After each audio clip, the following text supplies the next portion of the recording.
آپ کی ناک اور آپ کا منہ صاف پتہ نہیں چل رہا تھا کہ کون سا ہے. اس طرح سے چہرہ بگاڑ دیا تھا. اور یہ سمجھ کر کے چھوڑ کر گئے تھے کہ ابو بکر نہیں بچیں گے. پوری آخری حد تک تشدد کیا انہوں نے. گھر والے اٹھا کر لے گئے آپ کو کہ شاید اب یہ ان کا آخری وقت آ گیا ہے, آج ابو بکر صدیق رضی اللہ تعالیٰ عنہ آج کے بعد نہیں بچیں گے. لیکن اللہ رب العالمین نے مہربانی کی, شام تک انہیں ہوش آ گیا. جب ہوش میں آئے تو سب سے پہلا ان کی زبان پر جو کلمہ تھا وہ یہ تھا کہ اللہ صلی اللہ علیہ وسلم کا کیا حال ہے, آپ کیسے ہیں. تو ان کے خاندان والے یہ سن کر کے بگڑ گئے اور چلے گئے چھوڑ کر کے. ان کی ماں سے کہا کہ انہیں کچھ کھلا پلا دینا. اور پھر اس کے بعد ابو بکر صدیق رضی اللہ تعالیٰ عنہ نے اپنے گھر والوں سے کہا کہ میں اس وقت تک نہیں کھاؤں گا جب تک کہ میں دیکھ نہیں لیتا کہ اللہ کے وسلم کیسے ہے. پھر لمبا واقعہ ہے کہ حضرت عمر کی بہن جو اسلام قبول کر چکی تھی, ان کے ذریعے سے دار ارقم میں جہاں اللہ وسلم اپنے کمزور صحابہ کے ساتھ چھپے ہوئے تھے, ان کے گھر انہیں پہنچایا جاتا ہے. آپ کے گود میں اپنا سر رکھ دیتے ہیں اور خوش ہو جاتے ہیں کہ اللہ کے وسلم صحیح سالم ہے. تو اس طرح سے مکہ کے مشرکین نے تشدد کیا تھا. کیا جرم تھا, کیوں کیا تھا؟ صرف ایک جرم, ان یقول ربی اللہ, کہ وہ کہتے تھے میرا رب اللہ ہے. اللہ کو رب ماننے والوں کے ساتھ یہ تشدد, یہ ماب لنچنگ ہوتی رہی ہے اور ہوتی رہے گی. باطل پرستوں کا دستور ہمیشہ سے ہے اور ہمیشہ رہے گا. حضرت عمر رضی اللہ تعالیٰ عنہ مکہ کے بہت بڑے پہلوان, بہت بڑے طاقتور, لیکن جب وہ ایمان لائے تو ان کے ساتھ بھی لوگوں نے کیا. ان کا تو یہ حال تھا کہ چاروں طرف سے لوگ انہیں گھیرے ہوئے ہیں اور ان سے تشدد کر رہے ہیں, ان کو مار رہے ہیں پوری بھیڑ مل کے, لیکن وہ کوئی کمزور نہیں تھے. انہوں نے بھی لوگوں کو مارا. کہتے ہیں کہ میں لوگوں کو مارتا رہا, لوگ مجھے مارتے رہے, یہاں تک کہ دھوپ بالکل سر پر چڑھ گئی, کافی دیر ہو گئی, میں تھک کر بیٹھ گیا.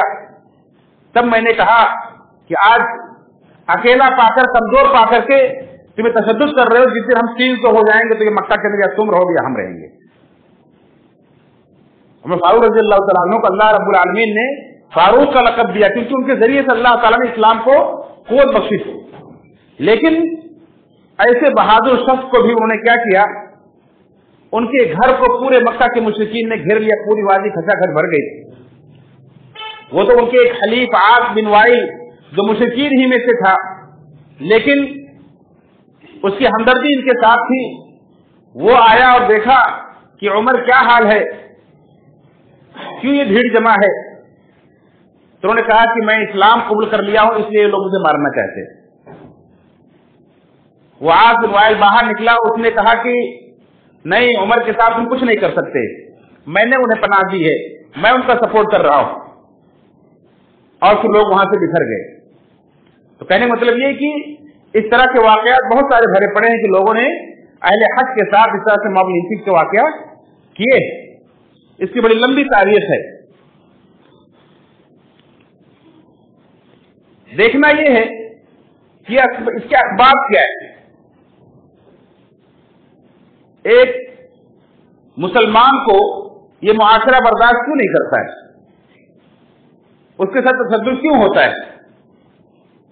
اللہ رب العالمین نے قرآن کریم کے اندر اس کا بھی جواب دیا ہے کہ یہ شیطانی حرکت, شیطان کے نمائندے اس لیے کرتے ہیں تاکہ تمہارے اوپر خوف کا ماحول غالب رہے. آپ دیکھتے نہیں ہیں کہ باقاعدہ تشدد کر کے, ماب لنچنگ کر کے, اس کا ویڈیو بنا کر کے اور پھیلایا جاتا ہے, وائرل کیا جاتا ہے. کیوں؟ تاکہ دوسرے لوگ دیکھ کر کے دہشت میں آئیں, ڈر کر رہیں, آدمی اپنے دین پر عمل کرنا چھوڑ دے, آدمی داڑھی کے ساتھ, حجاب کے ساتھ باہر نکلنا چھوڑ دے, نماز پڑھنا چھوڑ دے.